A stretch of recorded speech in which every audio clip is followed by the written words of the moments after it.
ঐ মাইনা এই শুনিছ এই লাহমনি আন্টি আহিছে সেই মোবাইল এই সন্মুখত মোবাইলটোলৈ বহি থাকিবি আন্টি আহি বহাৰ পিছত 5 মিনিটৰ পিছতে তই সেই চাহ বনাবলৈ যাবি মই কৈ থৈছো যে তই চব বনাব জানো বুলি আৰু এইবোৰ আকৌ উল্টা পুল্টা কৈ মোৰ নাক কান নাকাটিবি কিন্তু উপজাচি একো কোৱাৰ প্ৰয়োজন নাই মই কি কৈছো তই বুজি পাইছ নাই আহি পালেহি আন্টি ভালে আছে ভাল ভাল কি কৰিছে তাই শ্বুটিঙলৈ গৈছে এইকেইদিন মানে শ্বুটিঙৰ পৰা আজৰি নাই জানানে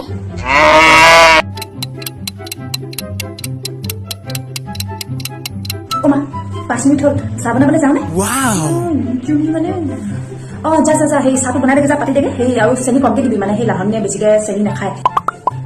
আমাৰ এই মানে বৰ ধুনীয়া চাহ বনাব জানে আকৌ মই মানে এইবোৰ চব শিকাই থৈছো নহয় সেই চেনি আৰু নিমখটো একেই নিচিনা লাগিছে আমাৰ এই য'তে ত'তে ঘূৰি নুফুৰে টিং এটা কৰিবলৈ পাইছে এৰি বনাই মই মানে ক'লো আৰু নেলাগে আৰু ক'তো ঘূৰি ফুৰিবি আৰু পঢ়া শুনা কৰ ঘৰৰ কাম বন শিক সেইবুলিয়ে কৈছো আৰু মাকে সুধিলো মা চেনিটো কোনটো মই ধৰিব পৰা নাই